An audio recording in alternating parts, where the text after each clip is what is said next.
ধন্যবাদ যারা যারা ক্লাসে যুক্ত হয়েছেন। তো আমরা আমাদের আজকের ক্লাসটি শুরু করে দিই।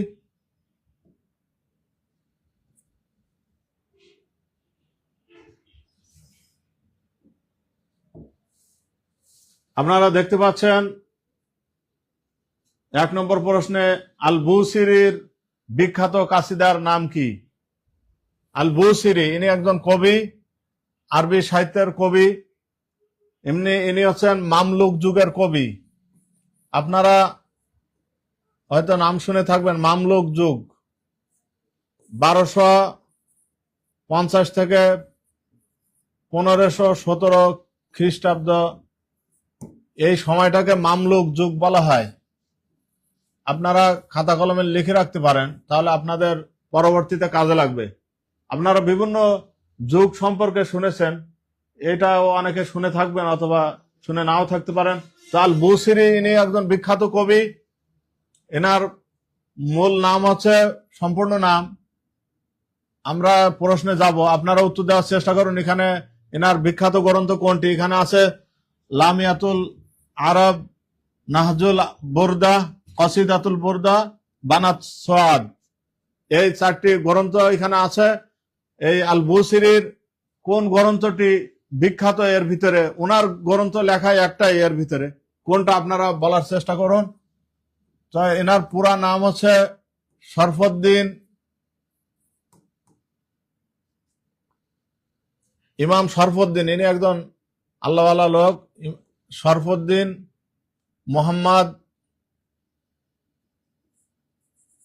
মোহাম্মদ ইবনে সাঈদ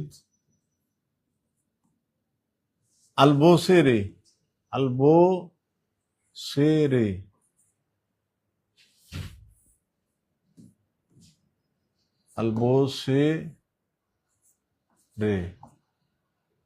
এটা হচ্ছে আল বুসিরির সম্পূর্ণ নাম।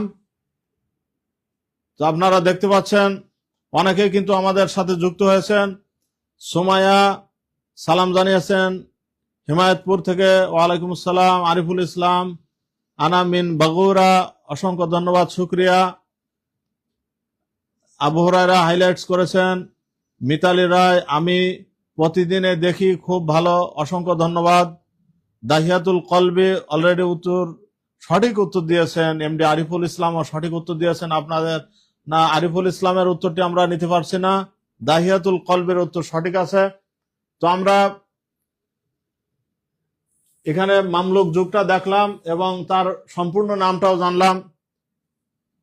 এই যে লামিয়াতুল আরব, এই গ্রন্থটি লিখছেন জাহিলি যুগের একজন কবি আর শানফারা।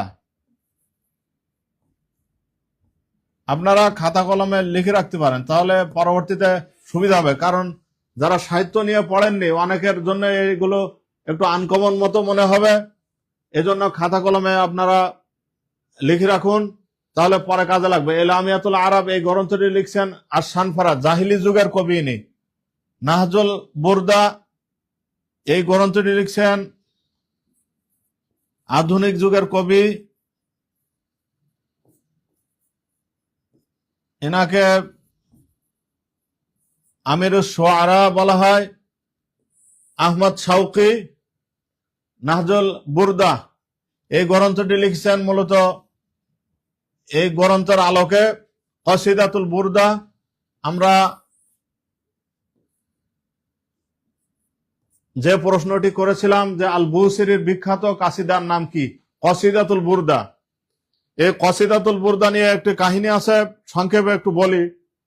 যে এই আল বুসিরি, ইমাম বুসিরি, ইনি যখন অসুস্থ ছিলেন, প্যারালাইজড হয়েছিলেন, তখন অনেক যন্ত্রণায় তিনি মৃত্যুর সাথে পাঞ্জা লড়ছিলেন। সেই সময় তিনি ভাবলেন যে রসুলের নামে কি তিনি একটি কাব্য গ্রন্থ রচনা করবেন বা কাব্য লিখবেন। সেই তারই আলোকে তিনি এই কাব্যটি লিখছেন। লিখে আল্লাহর কাছে এর মাধ্যমে ক্ষমা প্রার্থনা করা হয় এবং রোগ মুক্তির কামনা করা হয়। আল্লাহ তাআলা তার এই রোগ মুক্তি দেন। কিন্তু এইটা বারবার পড়ার ফলে রাসূল সাল্লাল্লাহু আলাইহি সাল্লামকে তিনি স্বপ্ন দেখেছিলেন এই আল বুসিরি, শরফুদ্দিন, ইমাম শরফুদ্দিন মোহাম্মদ ইবনে সাইদ আল বুসিরি, ইনি একজন আল্লাহওয়ালা লোক। তো ইনি স্বপ্ন দেখছিলেন রসুল সাল্লাল্লাহু আলাইহি সাল্লামকে, যে তার গায়ের চাদর রসুল সাল্লাল্লাহু আলাইহি সাল্লামের গায়ের চাদর তাকে পরিয়ে দিয়েছেন, এবং সকালবেলায় যে তার প্যারালাইজড ছিল তিনি ভালো মানুষের মতো হেঁটে যাচ্ছেন। মানে এই বিষয়টা অবাক করার মতো। এজন্য এই বিখ্যাত গ্রন্থ কসিদাতুল বুরদা, এটা ইসলামের ভিতরে অনেক সাড়া জাগিয়েছে, যারা বিশেষ করে আরবি সাহিত্য নিয়ে পড়েন। এর এই কসিদাতুল বুরদার আলোকেই আহমদ শাওকি আধুনিক যুগে তিনিও নাহজুল বুরদা নামে একটি কাব্যগ্রন্থ লিখেছেন। এই বুরদা শব্দের অর্থ হচ্ছে চাদর। রসুল সাল্লাল্লাহু আলাইহি সাল্লাম যে চাদর উপহার দিয়েছিলেন তাকে স্মরণ করেই কিন্তু এই কসিদা লিখছেন। সেই কসিদার নাম রেখেছেন বুরদা। তাহলে এর সাথে একটা বিখ্যাত ইতিহাসও আছে। এরপরে এটাও কিন্তু বানাত সোয়াদ যিনি লিখছেন, এটাও কিন্তু অত্যন্ত গুরুত্বপূর্ণ। এটা কাব বিন জুহাইর, এটা নিয়ে আমরা পরে কথা বলবো ইনশাল্লাহ। সব এখন বলে দিলে আর পরে কি বলবো। কাব বিন জুহাইর,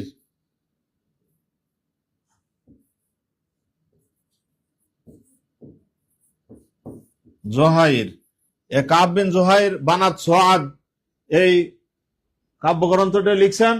এটাও কিন্তু রসুল সাল্লাল্লাহু আলাইহি সাল্লামের প্রশংসায় তিনি লিখছেন। এ বিষয়ে আমরা পরে কথা বলবো। দেখি আমাদের শিক্ষার্থী ভাই বোনেরা কেমন উত্তর দিয়েছেন। মাহবুবা আক্তার সালাম জানিয়েছেন, ওয়ালাইকুম সালাম। সুমায়া সঠিক উত্তর দিয়েছেন, মাহবুবা সঠিক উত্তর দিয়েছেন, মাশাআল্লাহ। সকলের কিন্তু সঠিক উত্তর হয়েছে। তাহলে আমাদের 1 নম্বরে যে প্রশ্ন ছিল, আল বুসিরির বিখ্যাত কাসিদার নাম কি?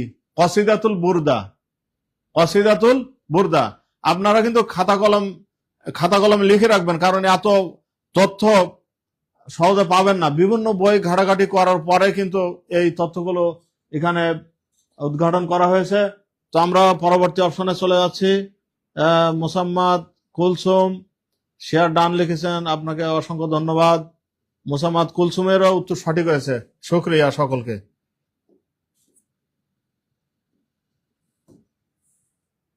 আমিরুশ শুআরা ও কবি সম্রাট,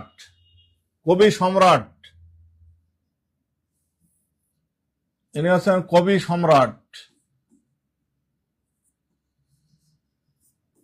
সম্রাট উপাধিকার। আরবি সাহিত্যে যে আমিরুশ শুআরা ও কবিদের রাজপুত্র বলা হয় কাকে, বা কবি সম্রাট কে? এখানে আছে হাফিজ ইব্রাহিম, মারুফুর রুসাফি, আহমদ শাওকি, আল বুখতারি। এখানে 4 জন বিখ্যাত আরবি সাহিত্যের নাম করা সব সাহিত্যিক। তাদের ভিতরে কাকে আমিরুশ শুআরা বলা হয়, কবি সম্রাট কাকে বলা হয়? আমরা উত্তর আশা করছি আপনাদের কাছ থেকে। একজন কিন্তু উত্তর করেছেন, মোসাম্মদ কুলসুম সঠিক উত্তর দিয়েছেন। আব্দুল্লাহ খন্দকার আপনার উত্তরটি সঠিক, পরবর্তীতে সঠিক দিয়েছেন। মাহবুবা আক্তার সঠিক দিয়েছেন, দাহিয়াতুল কলবি সঠিক দিয়েছেন, মাশাআল্লাহ। আমাদের কাঙ্ক্ষিত উত্তর আমরা পেয়ে গেছি, যে আমিরুশ শুআরা বলা হয় আহমদ শাওকিকে। আহমদ শাওকির পুরা নাম হচ্ছে আহমদ শাওকি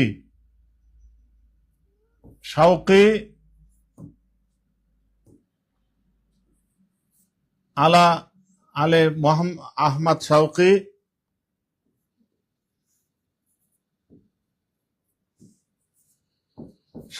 বেগ,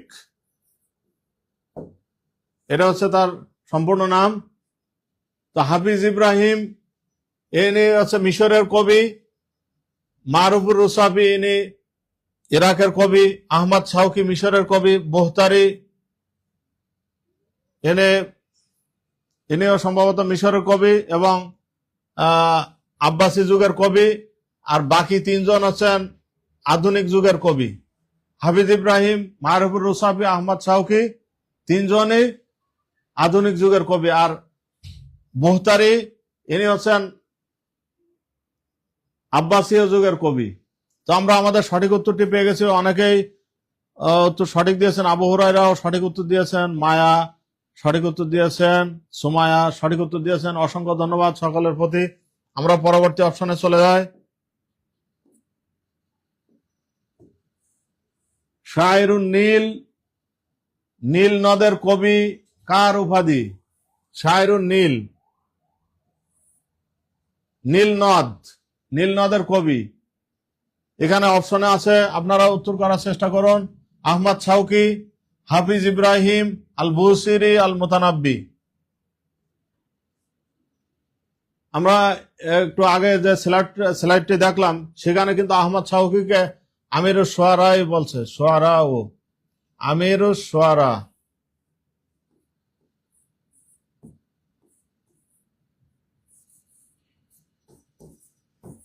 আমিরুশ শুআরা কবি সম্রাট বলা হয়েছে।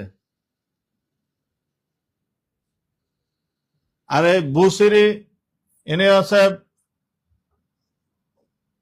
কসিদাতুল বুরদা লিখছেন।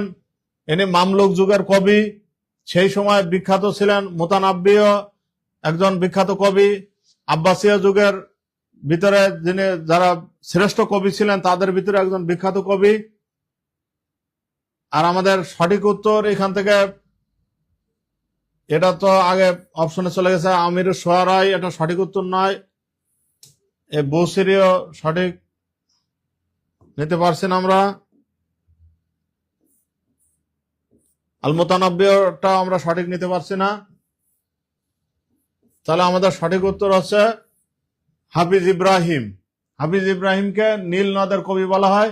এর কারণ হচ্ছে, আপনারাও এর কারণ কি জন্য বলা হয়েছে আপনারা কমেন্টস করার চেষ্টা করুন, দেখে আপনারা পারেন কিনা। হাফিজ ইব্রাহিমকে কেন নীল নদের কবি বলা হয়? ইতিমধ্যে সঠিক উত্তর দিয়েছেন অনেকেই।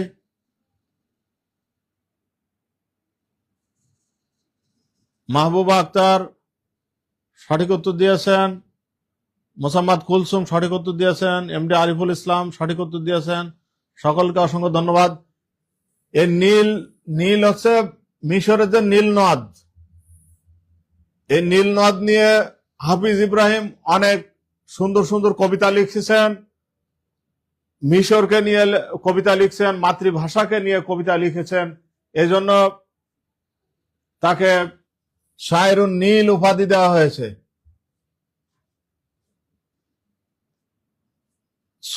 সুমায়া সঠিক উত্তর দিয়েছেন, আপনাকে অসংখ্য ধন্যবাদ। আমরা পরবর্তী অপশনে চলে যাচ্ছি। বানাত সোয়াদ কাসিদার রচয়িতা কে? আজকে যেহেতু আমাদের সাহিত্যের অংশ, এজন্য আমরা এটাকে ভালোভাবে আয়ত্ত করার চেষ্টা করবো ইনশাআল্লাহ। তো বানাত সোয়াদ এটাও রাসূল সাল্লাল্লাহু আলাইহি সাল্লামকে উৎসর্গ করেই এই কবিতাটি লেখা। আমি এ সম্পর্কে একটু কথা বলি, তাহলে আপনাদের বুঝতে সুবিধা হবে। উত্তর দেওয়ার চেষ্টা করুন। এখানে বুসিরি আছে, কাব ইবনে জুহাইর আছে, মুতানাব্বি, আহমদ শাওকি। এই চারজনের ভিতরে এই বানাত সোয়াদ গ্রন্থটি কে লিখেছেন আপনারা একটু বলার চেষ্টা করুন। তা আমি ছোট্ট একটু গল্প করি এই সম্পর্কে। বানাত সোয়াদ, এই সোয়াদ হচ্ছে তার প্রেমিকা। তো এই প্রেমিকা সম্পর্কে প্রারম্ভিক পর্যায়ে একটু গুণকীর্তন করেছেন বা তার স্মরণ করেছেন এই গ্রন্থে। তারপরে রাসূল সাল্লাল্লাহু আলাইহি সাল্লামের প্রশংসা করা হয়েছে। এই কাসিদা লেখার ফলে রাসূল সাল্লাল্লাহু আলাইহি সাল্লাম সরাসরি কোন কবিকে গায়ের চাদর খুলে তার গায়ে দিয়েছেন। আর আগে বলছিলাম যে আল বুসিরি স্বপ্নে মাধ্যমে যে গায়ের চাদর পেয়েছেন রাসূল সাল্লাল্লাহু আলাইহি সাল্লামের, সেটা স্বপ্ন যোগে। আর এই কবি, এখানে যে চারজন কবি আছে এর ভিতরে একজন কবি রাসূল সাল্লাল্লাহু আলাইহি সাল্লামের বিরুদ্ধে কুৎসা রটনা করে কবিতা লিখতেন। তার ভাই ইসলাম গ্রহণ করছিলেন এবং এই কবিকে ইসলাম গ্রহণ করার জন্য বলছিলেন, কিন্তু তিনি ইসলাম গ্রহণ না করে উল্টা আরো রসুল সাল্লাল্লাহু সাল্লামের বিরুদ্ধে লিখছিলেন। তখন সাহাবারা তাকে হত্যা করার জন্য উদ্যত হলো এবং রসুল সাল্লাল্লাহু সাল্লাম তাকে মৃত্যু দণ্ডাদেশ দেওয়ার জন্য হুকুম দিলেন। তো তখন অনেকে তাকে পরামর্শ দিলেন, তুমি রসুলের কাছে যে আত্মসমর্পণ করো, এছাড়া আর কোনো উপায় নেই, তোমাকে এই মৃত্যুর হাত থেকে কেউ রক্ষা করতে পারবে না। তখন তিনি কবিতা, এই বানাত সোয়াদ, এই কাব্যগ্রন্থ বা এই কাব্যগ্রন্থটা লিখে রসুলের কাছে গোপনে, হ্যাঁ, তার কাছে চলে যান এবং রসুল সাল্লাল্লাহু সাল্লামের কাছে যে পরিচয় দেন, দিয়ে বলেন যে আমি সেই আপনি যাকে হত্যার আদেশ দিয়েছেন, আপনি আমাকে ক্ষমা করুন। তা ক্ষমা করা মহৎ গুণ, রসুল সাল্লাল্লাহু সাল্লাম সবসময় ক্ষমার বাণী প্রচার করেছেন, ক্ষমা করেছেন। তো তখন তাকে ক্ষমা করার ফলে সাথে সাথে তিনি এই বানাত সোয়াদ, এই কবিতাটি তিনি রসুলের শানে পেশ করেন, করলে আল্লাহ রসুল খুশি হয়ে তার গায়ের চাদর তাকে দিয়ে দেয়। এই ছিল ঘটনা। তো এটা আমাদের উত্তর না, কারণ ইনি হচ্ছে স্বপ্ন জগে রসুল সাল্লাল্লাহু সাল্লামের চাদর নিয়েছিলেন। ইনি হচ্ছেন আব্বাসিয়া যুগের কবি, ইনি আধুনিক যুগের কবি। তাহলে আমরা বুঝতে পারছি যে এখানে কাঙ্ক্ষিত উত্তর হচ্ছে সঠিক। এই সঠিক উত্তর হচ্ছে খ, কাব বিন জুহাইর। কাব বিন জুহাইর হচ্ছে যিনি এই বানাত সোয়াদ কবিতাটি লিখেছেন। এরকম প্রশ্ন আসতে পারে যে এখানে যে 4 জন কবি আছে, তার ভিতরে কোন কবির পিতাও কবি ছিলেন? আপনারা কি বলতে পারবেন? একটু চেষ্টা করে দেখুন। অনেকেই সঠিক উত্তর দিয়েছেন। মুসাম্মদ কুলসুম সঠিক উত্তর দিয়েছেন, মায়া সঠিক উত্তর দিয়েছেন, মাহবুবা আক্তার সঠিক উত্তর দিয়েছেন। আপনাদের অসংখ্য ধন্যবাদ ও মোবারকবাদ জানাচ্ছি। আপনারা ভিডিওটি বেশি বেশি শেয়ার করে দিন এবং অন্যকে দেখার সুযোগ করে দিন। তা নাহলে কিন্তু এই ক্লাসটি বেশি কমফোর্টেবল হবে না, উৎসাহিত হবে না। এজন্য আপনারা বেশি বেশি নিজে দেখুন এবং অপরকে দেখার সুযোগ করে দিন। কোন কবির পিতাও কবি ছিলেন?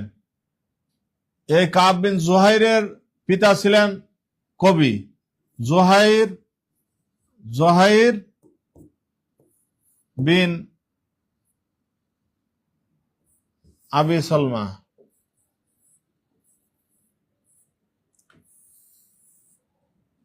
এই কাব বিন জুহাইরের পিতা, এই দেখুন, এই কাব বিন জুহাইরের ছেলে হচ্ছে কাব, এই শেখ জুহাইর বিন আবি সালমা বা আবি সালমা। তো এই কবির পিতাও কবি ছিলেন। ইনি হচ্ছে সাবা মুআল্লাকাত, যে মুআল্লাকাত,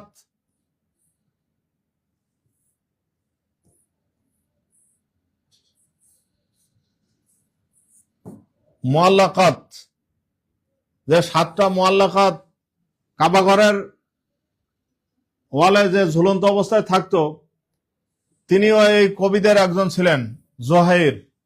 আরো কবি ছিলেন, ইমরুল কায়েস ছিলেন, আনতারা বিন সাদ্দাদ ছিলেন, লাবিদ ইবনে রবিয়া ছিলেন। এই মুআল্লাকাত লিখছেন।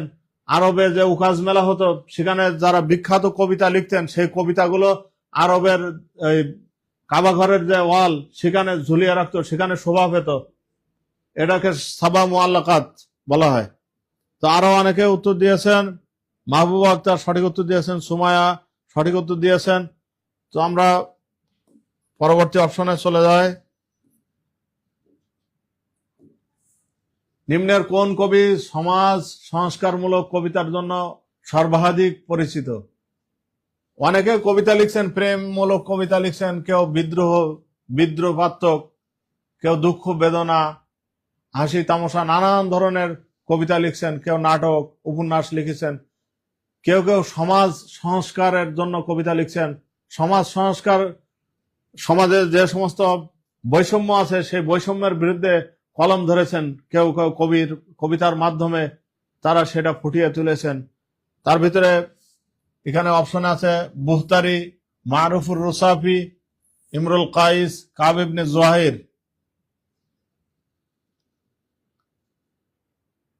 বুহতারি, ইনি হচ্ছেন আব্বাসীয় যুগের কবি। ইনি সমাজ সংস্কারের কবিতা লেখেননি। ইমরুল কাইস জাহিলি যুগের কবি এবং শ্রেষ্ঠ কবি জাহিলি যুগের। ইনিও প্রেমিকার স্মৃতি ধ্বংসস্তূপ নিয়ে কবিতা লিখেছেন। কাব ইবনে জুহাইর ইনিও সমাজ সংস্কার নিয়ে কবিতা লেখেননি, ইনি রাসূল সাল্লাল্লাহু আলাইহি সাল্লামের নামে স্তুতি গেয়েছেন।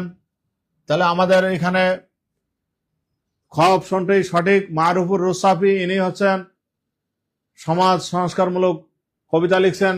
শিক্ষা, ক্ষুধা, দারিদ্র, জাতীয়তাবাদ বিভিন্ন বিষয় নিয়ে কিন্তু ইনি কবিতা লিখেছেন এবং মানুষকে সচেতন করার চেষ্টা করেছেন মারুফুর রুসাফি। তো আমাদের প্রিয় শিক্ষার্থী ভাই বোনেরা অনেকে উত্তর দিয়েছেন।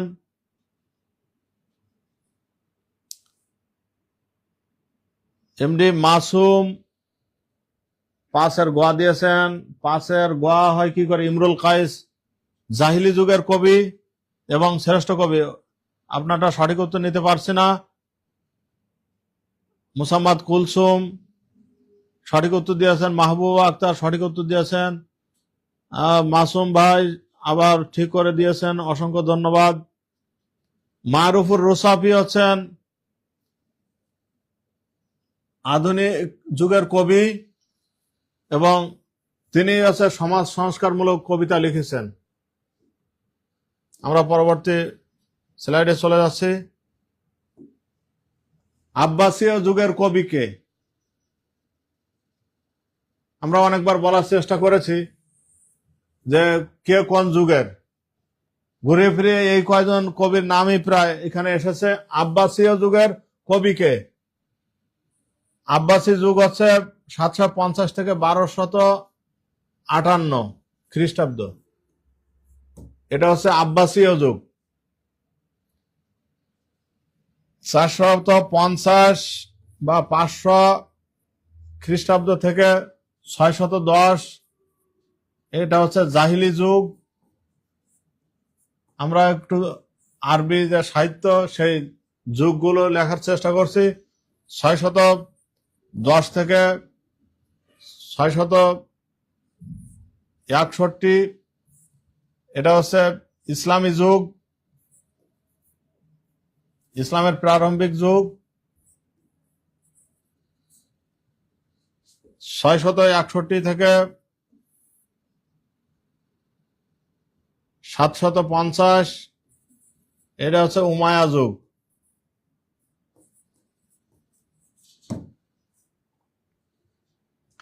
আর এই যে 750 থেকে 1258 এটা হচ্ছে আব্বাসী যুগ। আর 1258 থেকে এর মাঝে একটি সময় এখানে আমরা বলছিলাম যে 1250 থেকে 1517 এই সময়টা হচ্ছে মামলুক যুগ। আন্দালুসীয় যুগ আছে, সেগুলো আমরা বড় আকারে দেখছি না। আমরা যেটা দেখছি সেটা হচ্ছে এর মাঝে কিছু যুগ গেছে, সেটাতে বেশি সাহিত্য রচনা হয়নি। 1258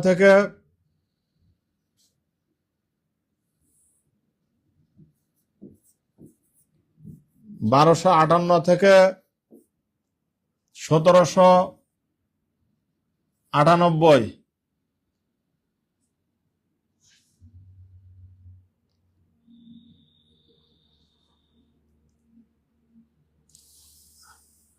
ওইখানে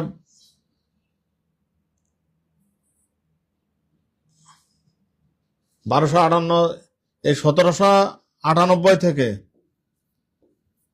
বাকি যে যুগ এগুলো হচ্ছে আধুনিক যুগ। এখানে ফরাসি বিপ্লব হয়েছিল, এখান থেকেই মূলত আধুনিক যুগের উৎপত্তি শুরু হয়।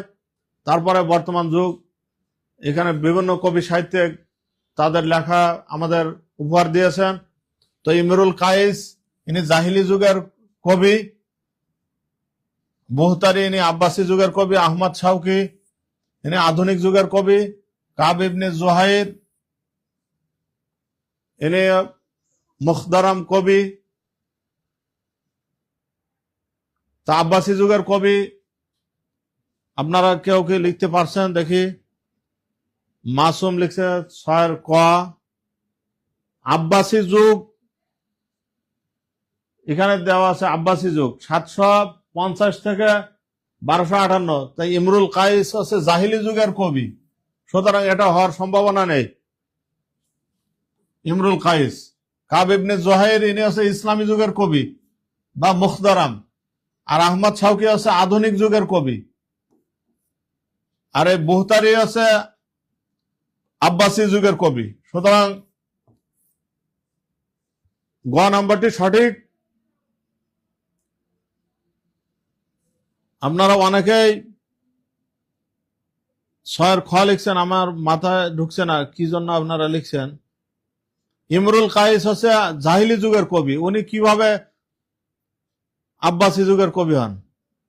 আব্বাসী যুগকে বলা হয় আরবি সাহিত্যের স্বর্ণালী যুগ। 6 নম্বরে যে প্রশ্নটি আছে, আব্বাসী যুগের কবি কে? ইনি হচ্ছেন আহমদ শাওকি আধুনিক যুগের কবি। আর ইমরুল কাইস, ইনি হচ্ছেন জাহিলি যুগের কবি। আর কাব ইবনে জুহাইর রাসূল সাল্লাল্লাহু আলাইহি সাল্লামের গায়ের চাদর তাকে উপহার দিলেন, তাহলে উনি ইসলামী যুগের কবি। আর বাকি থাকে বুহতারি, আল বুহতারি, ইনি হচ্ছেন আব্বাসীয় যুগের কবি। সুতরাং এখানে বিষয়টি স্পষ্ট। অনেকে সঠিক উত্তর দিয়েছেন। B M Masum, Mahbuba Akter, B M Masum, আপনাদের অসংখ্য ধন্যবাদ সঠিক উত্তর দেওয়ার জন্য।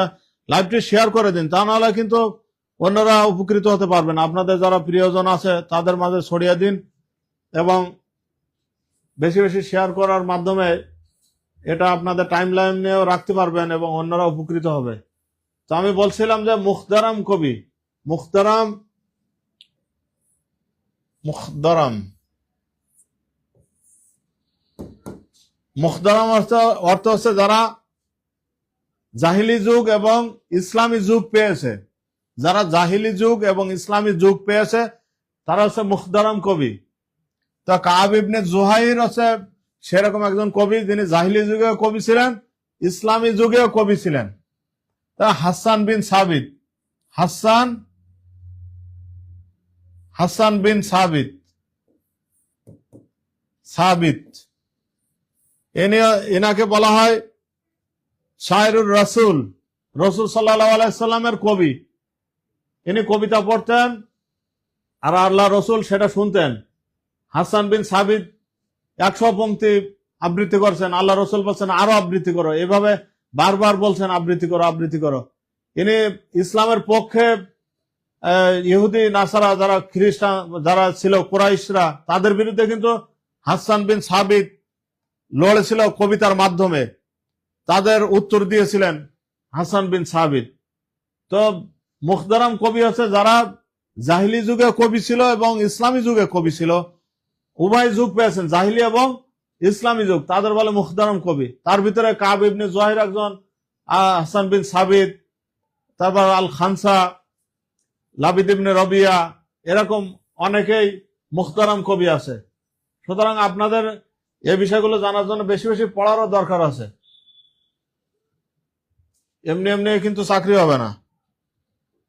আমাদের সাথে থাকুন, আমরা আপনাদের ভালো ভালো তথ্য দেব ইনশাল্লাহ।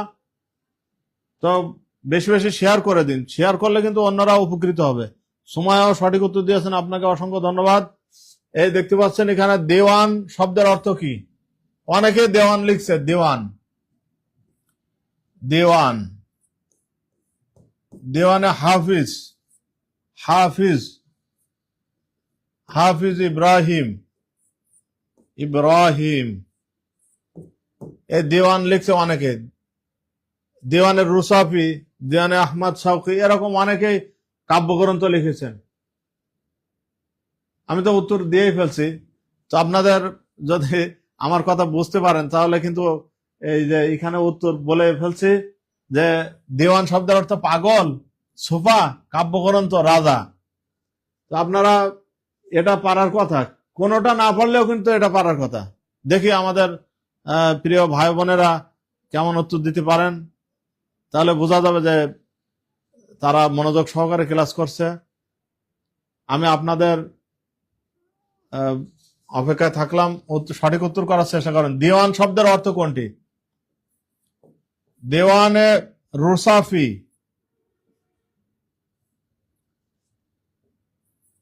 মারুফুর রুসাফি ইনি দেওয়ান লিখছেন। আহমদ শাওকি দেওয়ানে হামাসা,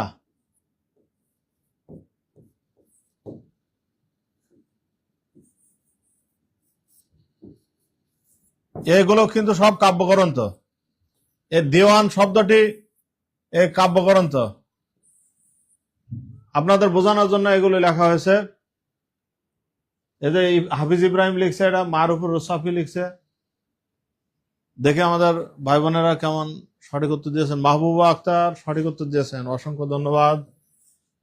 দিওয়ান শব্দের অর্থ হচ্ছে কাব্যগ্রন্থ। সুমায়া সঠিক উত্তর দিয়েছেন। মুসাম্মদ কুলসুম সঠিক উত্তর দিয়েছেন।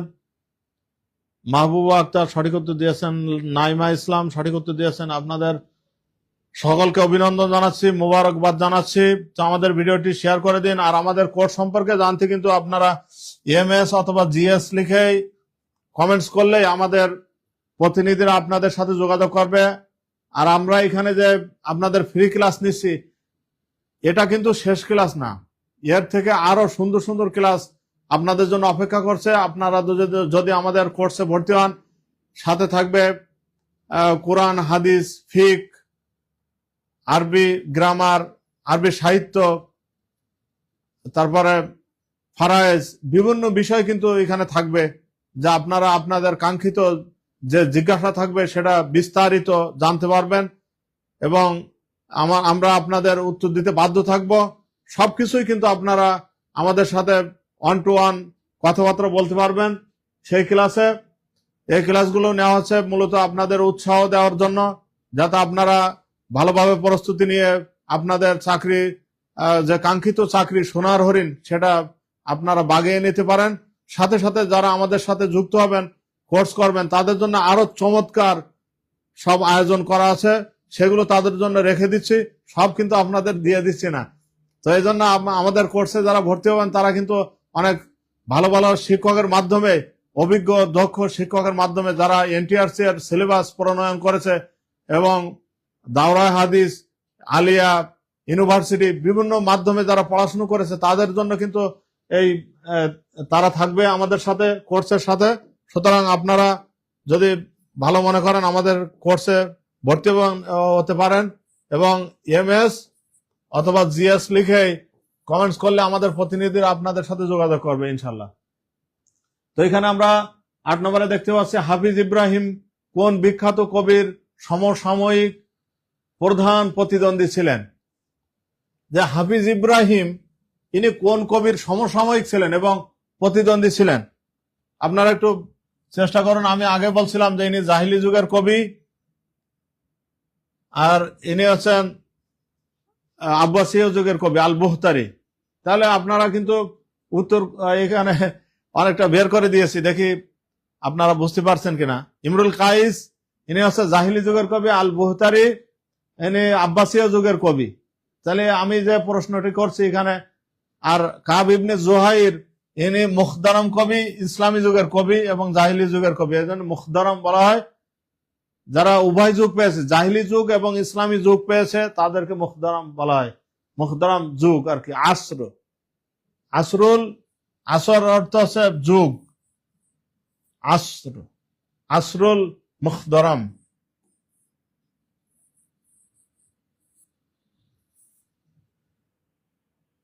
মুখদারাম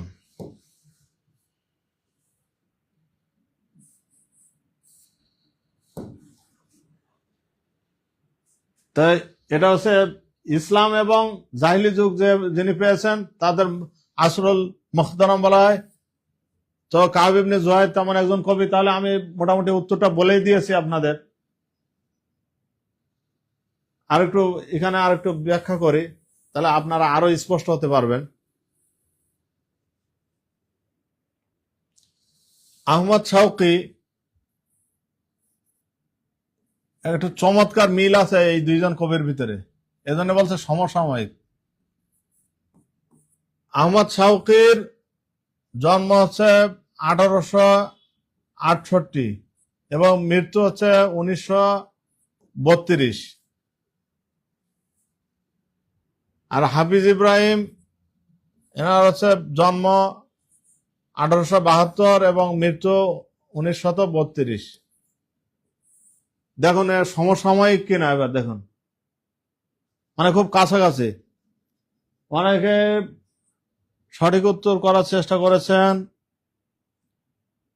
আসলে আমাদের এই যারা ক্লাস করছেন এনারা সাহিত্য সম্পর্কে কোনো ক্লাসে পাননি, আজকেই প্রথম এই ক্লাসটি পাচ্ছেন, যার কারণে অনেকটা গ্যাপ আছে। আর সাহিত্য নিয়ে তো অনেকে পড়াশুনো করে না, আরবি ভাষা নিয়ে গ্রামার নিয়ে অনেকে পড়াশুনো করে, কোরআন হাদিস এগুলো বেশ দখলে থাকে, কিন্তু আরবি সাহিত্যের যে বিষয়টি এখান থেকে কিন্তু অনেকগুলো প্রশ্ন থাকবে। সুতরাং এই বিষয়টি এড়িয়ে যাওয়ার কোনো সুযোগ নেই। প্রত্যেক কবিতা কোনো না কোনো কবি সাহিত্যিক লিখেছেন, সুতরাং তাদেরকে ভুলে যাওয়ার সুযোগ নেই, সেখান থেকে প্রশ্ন অবশ্যই থাকবে। আমি এখানে কুলু বের করে দিলাম, তো নামও লিখে দিলাম যে আহমদ শাওকির জন্ম 1868, 1932 মৃত্যু। আর হাফিজ ইব্রাহিমের জন্ম 1872 আর মৃত্যু 1932। এ দেখুন দুইটা একই সাল, মৃত্যু সাল। তাহলে তো উত্তর দিয়েই দিলাম এখানে। এরপরে মুসাম্মদ কুলসুম লিখছেন বি লিখছেন কাব ইবনে জুহাইর, কোনোভাবে তো যায় না। কাব ইবনে জুহাইর হচ্ছে ইসলামী যুগের কবি, আর হাফিজ ইব্রাহিম আধুনিক যুগের কবি। মাহবুবা সঠিক উত্তর দিয়েছেন আমাদের। আপনাকে অসংখ্য ধন্যবাদ, অভিনন্দন জানাচ্ছি যে আপনি প্রশ্নটি বুঝতে পেরেছেন। এরকম ধাঁধা লাগানো প্রশ্ন কিছু থাকতে পারে যে আপনারা এটা বুঝতে পারেন কিনা। নাইমা ইসলাম সঠিক উত্তর করেছেন, অসংখ্য ধন্যবাদ। আমরা বলছিলাম যে হাফিজ ইব্রাহিম কোন বিখ্যাত কবির সমসাময়িক ও প্রধান প্রতিদ্বন্দ্বী ছিলেন। এই দুইজনের জন্মসাল কাছাকাছি। আহমদ শাওকির জন্ম 1868 এবং হাফিজ ইব্রাহিমের জন্ম 1872 এবং দুইজনের মৃত্যু সাল হচ্ছে 1932। হাফিজ ইব্রাহিম এবং আহমদ শাওকি, হাফিজ ইব্রাহিম এবং আহমদ শাওকির মৃত্যু সাল একই। সুতরাং এটা না বোঝার কোনো কারণ দেখছি না। এমডি সোহান সঠিক উত্তর দিয়েছেন, আপনাদের অসংখ্য ধন্যবাদ। আমরা পরবর্তী স্লাইডে চলে যাচ্ছি। কাসিদাতুল বুরদা কতটি অধ্যায় বা ফসল রয়েছে? কাসিদাতুল বুরদা, কাসিদাতুল বুরদা, এই প্রশ্নটি আপনাদের জন্য একটু কঠিন মনে হতে পারে। কাসিদাতুল বুরদা যে আল বুসিরি এটা লিখছেন বুসিরি।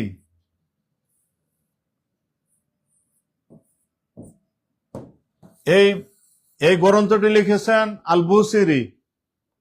তো এখানে কাসিদাতুল বুরদার ভিতরে কয়টি অধ্যায় আছে? 5টি, 8টি, 10টি, 12টি।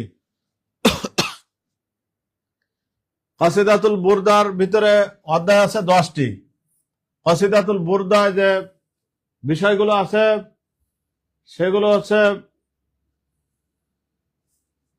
প্রশংসামূলক, রাসূল সাল্লাল্লাহু আলাইহি সাল্লামের প্রশংসা, রাসূল সাল্লাল্লাহু আলাইহি সাল্লামের মেরাজ, কোরআনের মুজিজা, মর্যাদা, ক্ষমা প্রার্থনা, এই সমস্ত মিলিয়ে কাসিদাতুল বুরদা মোট 10টি অধ্যায় রয়েছে। এ সম্পর্কে একটু জানার দরকার যে এখানে 160 অথবা 161টি লাইন রয়েছে এই কবিতায়। কাসিদাতুল বুরদা পংক্তি রয়েছে।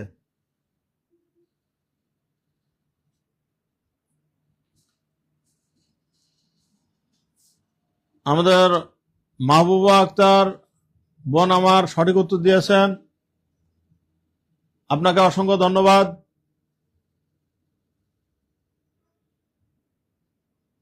বেশি বেশি লাইক কমেন্টস করুন এবং অন্যকে দেখার সুযোগ করে দিন। আমরা পরবর্তী অপশনে চলে যাচ্ছি। ইসলামী সাহিত্যে নাত, নাত বলতে কি বোঝায়? আমরা বিভিন্ন যে জলসা হয় ইসলামী, সেখানে নাত পরিবেশন করে, হামদ পরিবেশন করে, বিভিন্ন জায়গায় হামদ পরিবেশন করে, নাত পরিবেশন করে, হামদে বাড়ি তাআলা, নাতের রাসূল, এগুলো পরিবেশন করে। বিভিন্ন যে সাংস্কৃতিক অনুষ্ঠান হয়, সেই সাংস্কৃতিক অনুষ্ঠানে কিন্তু হামদে বাড়ি তাআলা, নাতের রাসূল এগুলো নিয়মিত পরিবেশন হয়, প্রতিযোগিতা হয়। তো আপনারা চেষ্টা করুন সঠিক উত্তর দেওয়ার। ইসলামী সাহিত্যে নাত বলতে কি বোঝায়? নাত বলতে কি বোঝায়? আল্লাহর প্রশংসা, রাসূল সাল্লাল্লাহু আলাইহি সাল্লামের প্রশংসা, সাহাবীদের প্রশংসা, প্রকৃতির বর্ণনা, কোনটি সঠিক উত্তর হতে পারে? আপনারা একটু কমেন্টস করুন। অনেকেই সঠিক উত্তর দিয়েছেন। নাইমা ইসলাম সঠিক উত্তর দিয়েছেন, মাহবুবা আক্তার সঠিক উত্তর দিয়েছেন, নাইমা ইসলাম সঠিক উত্তর দিয়েছেন, অসংখ্য ধন্যবাদ। আমরা অলরেডি উত্তর পেয়ে গেছি আমাদের শিক্ষার্থী ভাই বোনের কাছ থেকে, যে নাত অর্থ হচ্ছে রাসূল সাল্লাল্লাহু আলাইহি ওয়াসাল্লামের প্রশংসা। রাসূলকে নিয়ে যে গজল কবিতা লেখা হয় সেটা হচ্ছে নাত, আর আল্লাহ তাআলাকে নিয়ে যে কথা লেখা হয়, কবিতা লেখা হয়, সেটা হচ্ছে হামদ। হামদ অর্থ আল্লাহর প্রশংসা, নাত অর্থ রাসূল সাল্লাল্লাহু আলাইহি সাল্লামের প্রশংসা। নাইমা ইসলাম সঠিক উত্তর দিয়েছেন, রেজাউল করিম সঠিক উত্তর দিয়েছেন, মাহবুব আক্তার সঠিক উত্তর দিয়েছেন, সুমায়া সঠিক উত্তর দিয়েছেন। আপনাদের অসংখ্য ধন্যবাদ।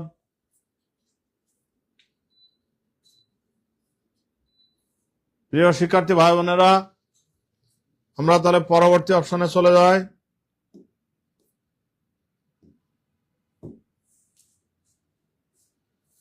এখানে একটু প্রশ্নে ভুল আছে। জোহাইর, জোহাইর, জোহাইরের মুআল্লাকা প্রধানত কোনটির উল্লেখ রয়েছে?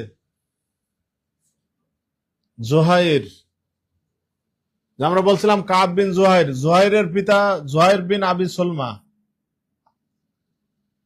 জোহাইর বিন আবি সলমা বা আবি সালমা,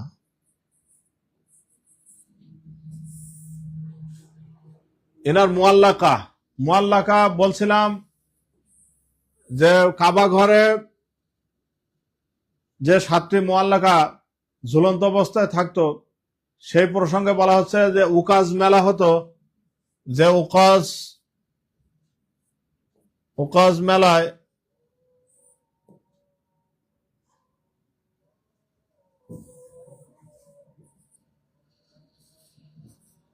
উকাজ মেলায়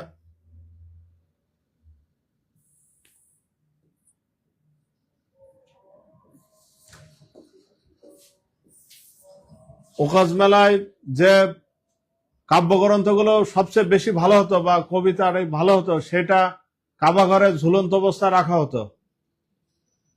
তার ভিতরে এই জোহাইর, এনার কাব্যগ্রন্থ বা কবিতাটি স্থান পেয়েছিল। তার যে মুআল্লাকায় প্রধান যে বিষয়গুলো ছিল, তার ভিতরে কি কি ছিল?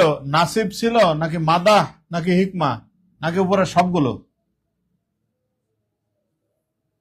আপনারা একটু সঠিক উত্তর করার চেষ্টা করুন।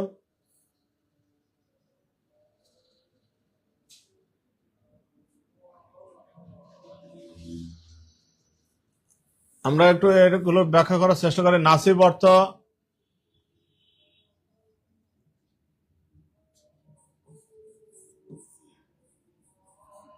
প্রেমের ভূমিকা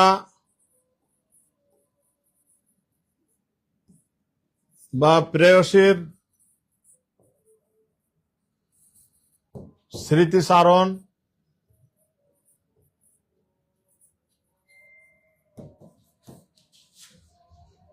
নাসিব অর্থে প্রেমের ভূমিকা বা প্রেয়সীর স্মৃতিচারণ, মাদাহ অর্থ হচ্ছে প্রশংসা বা স্তুতি,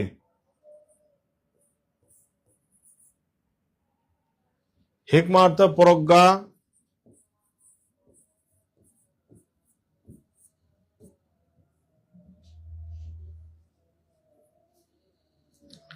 এই তিনটা বিষয় ছিল নাকি নাসিব, মাদা, হিকমা, নাকি উপরে সবগুলো বিষয়?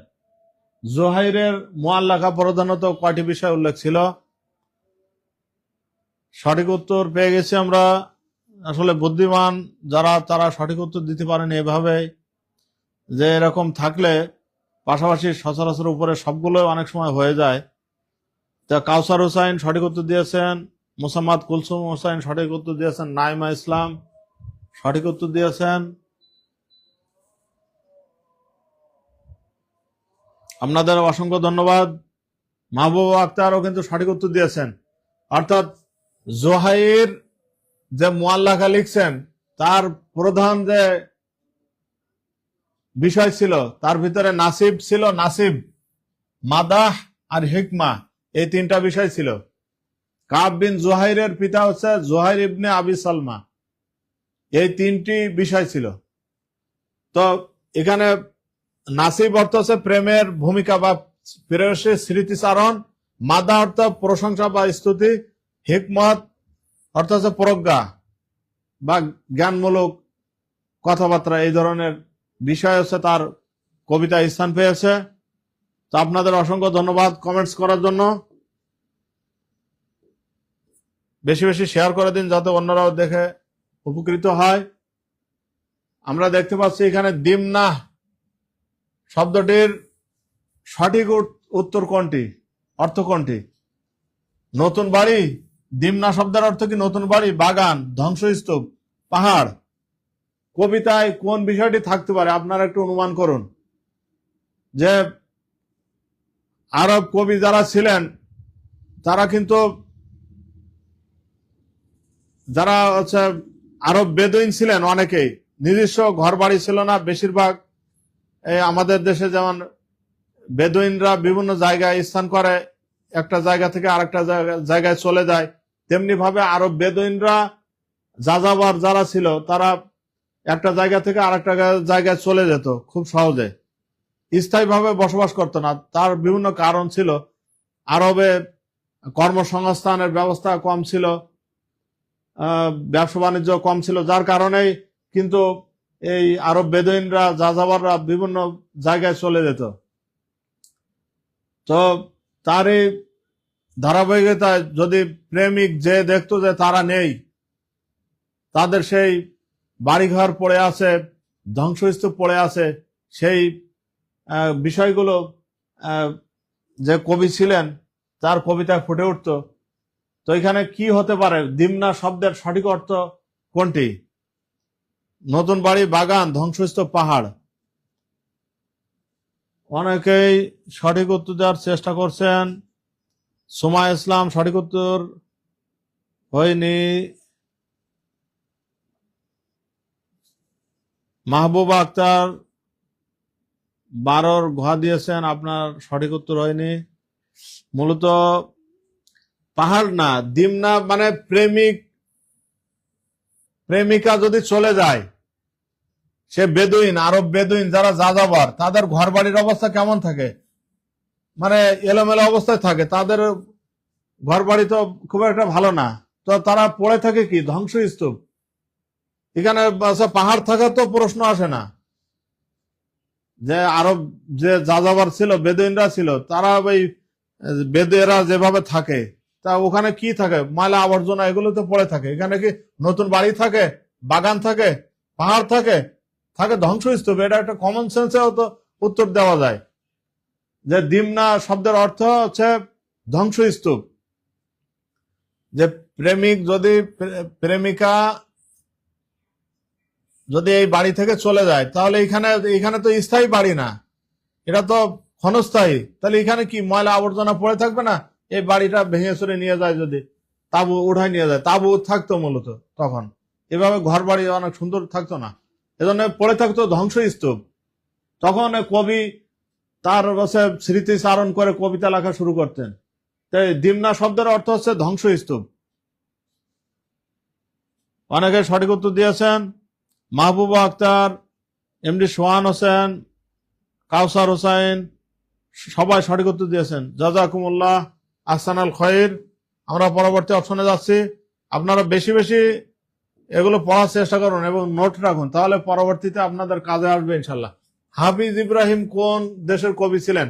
এটা কিন্তু বিসিএস এর পরীক্ষায় অনেক সময় আসে, যারা বিশেষ করে রিটেন পরীক্ষা দেন, কেমন করে ইসলামিক স্টাডিজ যারা নিয়ে পড়েন, যারা আরবি এবং ইসলামিক স্টাডিজের বিসিএস ক্যাডার হন, তাদের কিন্তু এই ধরনের প্রশ্ন এসে থাকে। তো সেখান থেকে এনটিআরসি যারা পরীক্ষা দেবেন তাদের এই প্রশ্নটা আসা অস্বাভাবিক কিছু না। তিনি আমাদের সিলেবাসে থাকলে অবশ্যই সেখান থেকে প্রশ্ন আসবে ইনশাল্লাহ। তো হাফিজ ইব্রাহিম ছিলেন মিশরের, সিরিয়ার কবি, নাকি ইরাকের, নাকি মিশরের, নাকি লেবানন? আমরা কিন্তু আগেও বলেছি যে হাফিজ ইব্রাহিম কোথায় ছিলেন। হাফিজ ইব্রাহিম আর আহমদ শাউকি একই দেশে দুইজনের জন্ম। আপনারা চেষ্টা করুন সঠিক উত্তর করার জন্য।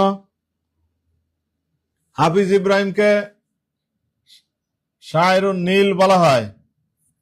শায়রুন নীল, নীল নদের কবি। তা নীল নদ কোথায় আপনারা বলুন। এ তো কুলু দিয়েই দিলাম, এরপরে না বললে দুঃখজনক। শায়রুন নীল নদ কোথায়? হাফিজ ইব্রাহিম কোন দেশের কবি দেখি আপনারা বুঝতে পারছেন কিনা। শায়রুন নীল নদ কোন দেশে? প্রিয় শিক্ষার্থী ভাই বোনেরা, নীল নদ কোন দেশে? হ্যাঁ, তো বুঝতে পারছে।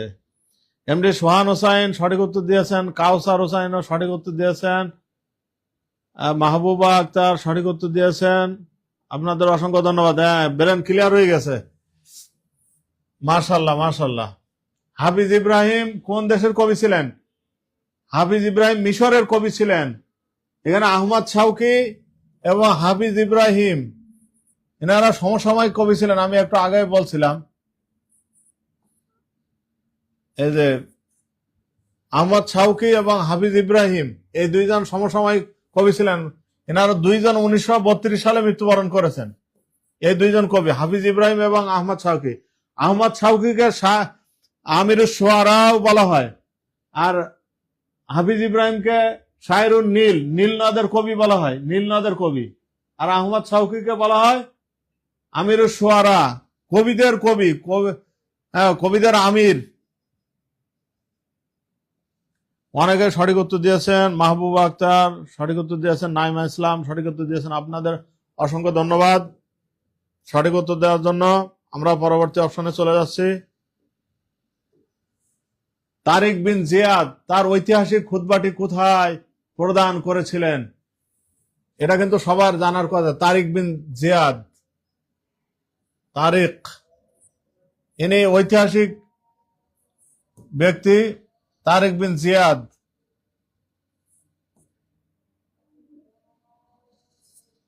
তারিক বিন জিয়াদ জিব্রাল্টার প্রণালী, সঠিক উত্তরটি তো বলেই দিলাম। দামেস্ক, জিব্রাল্টার প্রণালী, মদিনায়, মরক্কোয়। তারিক বিন জিয়াদ 711 খ্রিস্টাব্দে আন্দালুস, বর্তমানে স্পেন, এইখানে তিনি যে ভাষণটি দিয়েছিলেন যে আল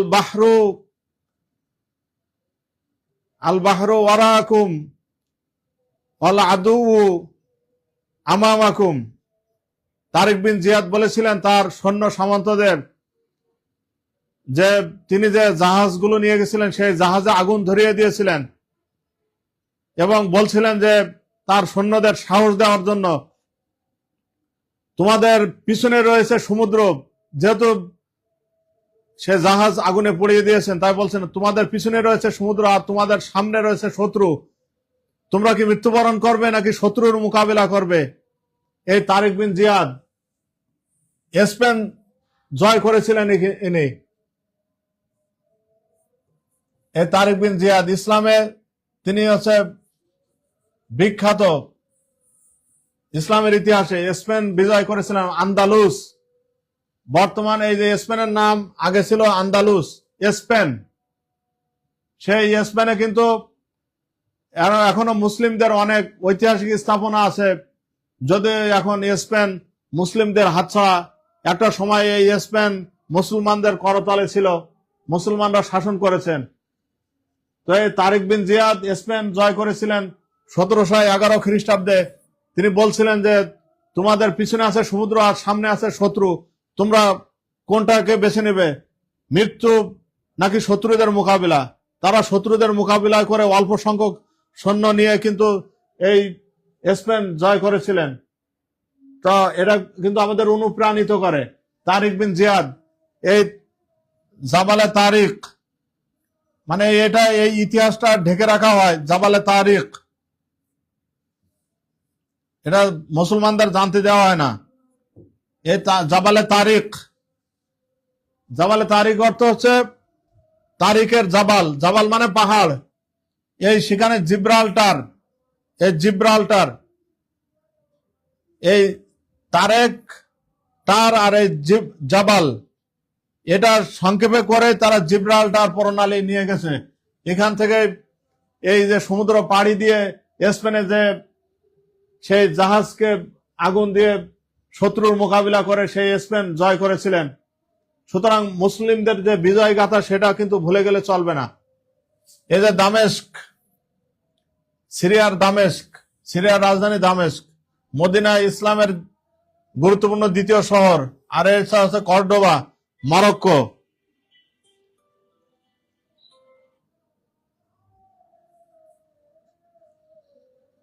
তো সুতরাং এগুলো আমাদের এই ইতিহাস জানতে হবে, তাহলে আমাদের এর মাধ্যমে মনে রাখা যাবে যে তারেক বিন জিয়াদ যে ঐতিহাসিক ভাষণটি দিয়েছিলেন সেটা কোথায়, জিব্রাল্টার প্রণালীতে।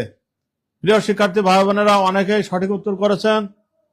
মাহবুবা আক্তার সঠিক উত্তর করেছেন, কাউসার হোসেন সঠিক উত্তর করেছেন, এমডি সোহান হোসেন সঠিক উত্তর করেছেন, নাইমা ইসলাম সঠিক উত্তর দিয়েছেন, আব্দুল্লাহ খন্দকার সঠিক উত্তর দিয়েছেন। আপনাদের অসংখ্য ধন্যবাদ, জাযাকুমুল্লাহ খায়র। আমরা কিন্তু শেষ পর্যায়ে চলে আসছি।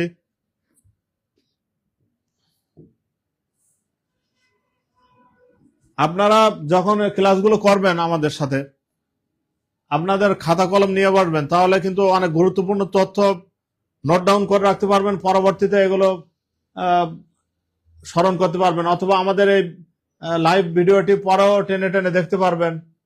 তো আমাদের এখানে 15 নম্বরে আল আবারাত গ্রন্থটি কার লেখা, আপনারা একটু উত্তর করার চেষ্টা করুন। আল আবারাত অর্থ হচ্ছে অস্ত্র ধারা বা অস্ত্র বিন্দু।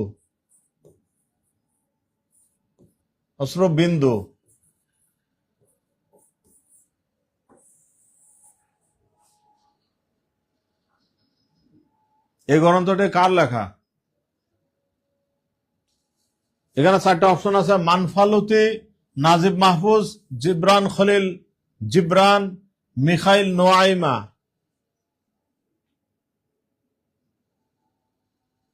তো আমি এখানে যে 4টা অপশন আছে সেই 4 জন বিখ্যাত কবি সাহিত্যিকের একটু পরিচয় করিয়ে দিই। নাজিব মাহফুজ, ইনি 1988 সালে আরবিতে একমাত্র নোবেল বিজয়ী ব্যক্তি নাজিব মাহফুজ। এনাকে মিশরে বলা হয় নাগিব মাহফুজ, আর আমরা আরবিতে বলি নাজিব মাহফুজ। ইনি 1988 সালে সাহিত্যে প্রথম আরবিতে নোবেল বিজয়ী ব্যক্তি, এবং এটাই শেষ। আর কেউ আরবিতে সাহিত্যে নোবেল পুরস্কার পায়নি। জিবরান খলিল জিবরান এবং মিখাইল নোয়াইমা 2 জন বিখ্যাত সাহিত্যিক। এনারা 2 জন লেবাননের অধিবাসী। আর মানফালতি এবং নাজিব মাহফুজ দুইজন মিশরের অধিবাসী, মিশর, আর এনা হচ্ছে লেবানন।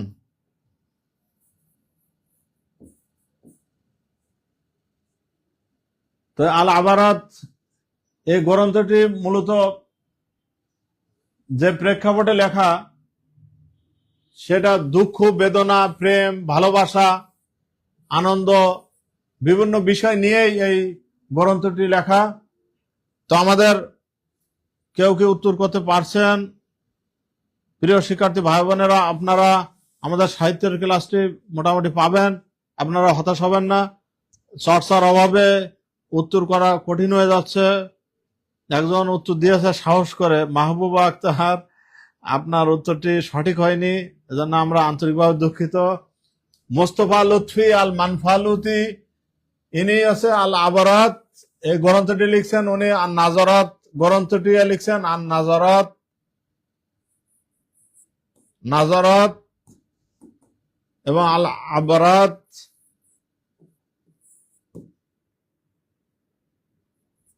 এই গ্রন্থ দুটি উনি লিখছেন, আল আবরাত এবং আন নাজারাত। আর নাজিব মাহফুজ, ইনি সাহিত্য নোবেল পুরস্কার পেয়েছেন। ওনার আরো অনেক বিখ্যাত লেখা আছে, জিবরান খলিল জিবরান, মিখাইল নোয়াইমা, এনারা ভালো ভালো গ্রন্থ লিখছেন। তো আমাদের এখানে যে আজকের যে বিষয়টি ছিল আল আবারাত গ্রন্থটি কার লেখা, এটা মোস্তফা লুৎফি আল মানফালুতি। এখানে সংক্ষেপে লেখা হয়েছে, এনার পুরো নাম হচ্ছে মোস্তফা লুৎফি আল মানফালুতি। মোস্তফা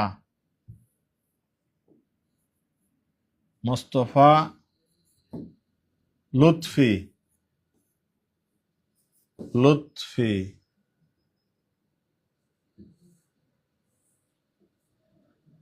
লুৎফি আল মানফালুতি,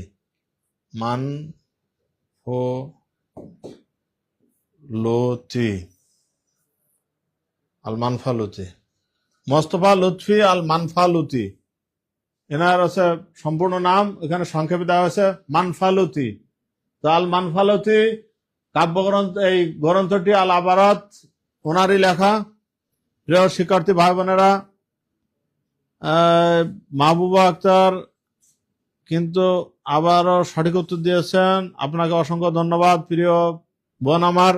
আপনারা চেষ্টা করুন এই পর্বটি টেনে টেনে দেখার, তাহলে কিন্তু আপনারা এই বিষয়টি আপনাদের কাছে সহজবোধ্য হবে। কারণ সাহিত্য এই বিষয়টি যারা নিয়ে পড়াশুনো করছে শুধুমাত্র তারাই মনে রাখতে পারে। এই বিষয়টি তো সাধারণ কোনো কোরআন হাদিস বিষয় নয়, যার কারণে সবসময় মনে নাও থাকতে পারে, এটা অস্বাভাবিক কিছু না। আপনারা বেশি বেশি চর্চা করুন, খাতা কলম নিয়ে সাথে থাকবেন, আপনারা আমাদের সাথে থাকুন, আরো ভালো ভালো কিছু জানতে পারবেন ইনশাল্লাহ। তো আমাদের ক্লাসটি কেমন লেগেছে, আপনাদের অনুভূতি কেমন হয়েছে একটু জানাবেন। আজকে যেহেতু প্রথম যে আরবি সাহিত্যের উপরে ক্লাস, এটা কেমন হয়েছে আপনাদের অনুভূতিটা আমরা জানতে চাচ্ছি।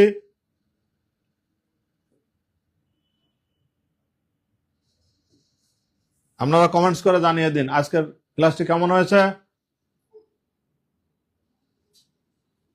এবং কোনো কিছু বুঝতে অসুবিধা হলে সেটাও লিখবেন যে আমাদের এটা দরকার বা এটা আরো একটু ভালো করে বোঝালে ভালো হতো।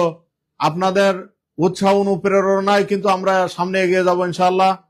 তো আমরা অনেকক্ষণ আমাদের সাথে আপনারা ছিলেন, আপনাদের আন্তরিক অভিনন্দন ও মোবারকবাদ জানাচ্ছি। তো আমাদের কিছু কোর্স খুব শীঘ্রই চালু হবে, আপনাদের জন্য এটা উন্মুক্ত করা হচ্ছে। 19তম নিবন্ধন ফুল কোর্স, এখানে যদি আপনারা এনরোল করেন, ভর্তি হন, তাহলে টপিক ভিত্তিক লাইভ ক্লাস পাবেন 100টি, এক্সট্রা ক্লাস পাবেন 15টি, 15 প্লাস প্রশ্ন ব্যাংক সলভ 20 প্লাস এবং এক্সাম 100 প্লাস। 100টি লাইভ ক্লাস, 100টি এক্সাম হবে এবং 4টি বই পাবেন, চমৎকার বই। আপনারা এই অফারটি কিন্তু 3500 টাকা মূল্যের। তো আজকের জন্য এই যে অফারটি, এটা 1499 টাকা। তো আপনারা যদি আজকের ভিতরে ভর্তি হন তাহলে আপনারা এই যে 19তম নিবন্ধন যে ফুল কোর্স এটা কিন্তু পেয়ে যাবেন। এরপরে 10 থেকে 20তম গ্রেড ফুল কোর্স, 10 থেকে 20তম যে গ্রেড আছে এখানে 100+ ক্লাস হবে। এখানে ওই একই বিষয় 100টি ক্লাস হবে, 100টি পরীক্ষা হবে, 4টা বই পাবেন 1499 টাকায়।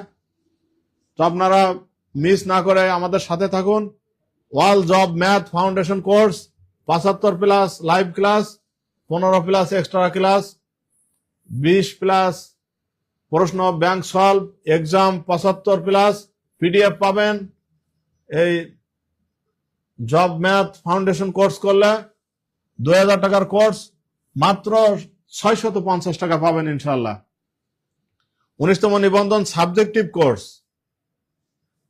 এখানে যারা সাবজেক্ট নিয়ে ক্লাস করতে যান, শুধুমাত্র ধরুন আপনি কোরআন বা তাফসির অথবা অ্যাকাউন্টিং, ম্যাথ, যে কোনো একটি বিষয়ের উপরে যদি আপনি কোর্স করেন সাবজেক্টিভ, তার জন্য 25+ লাইভ ক্লাস এবং 25+ এক্সাম থাকবে, প্রশ্ন সলভ থাকবে 20টা এবং এক্সট্রা ক্লাস থাকবে 15টি।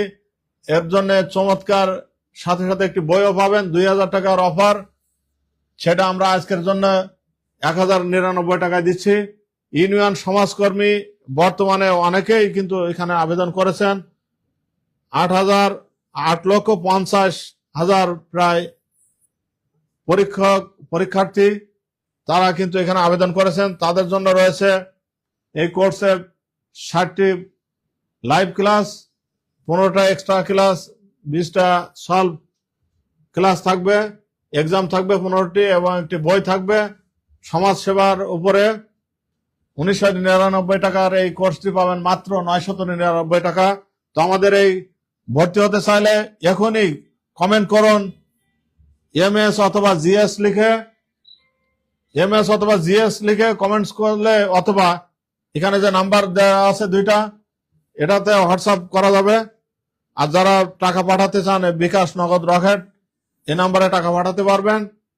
তো যারা যারা কোর্স করতে চান তারা এমএস অথবা জিএস লিখে কমেন্টস করলে কিন্তু আমাদের প্রতিনিধি আপনাদের সাথে যোগাযোগ করবেন। তো আমাদের ক্লাসটি কেমন লেগেছে অনেকেই কিন্তু কমেন্টস করেছেন। নাইমা ইসলাম আলহামদুলিল্লাহ ভালো, মাহবুবা আক্তার আলহামদুলিল্লাহ। তো আপনাদের কমেন্টসে আমরা উৎসাহিত হলাম। আপনারা বেশি বেশি এই ভিডিওটি বিভিন্ন প্ল্যাটফর্মে ছড়িয়ে দিন এবং অন্যদের দেখার সুযোগ করে দিন। তো আমরা আমাদের ক্লাসটি আর বেশিক্ষণ দীর্ঘায়িত করতে চাচ্ছি না। তো যাদের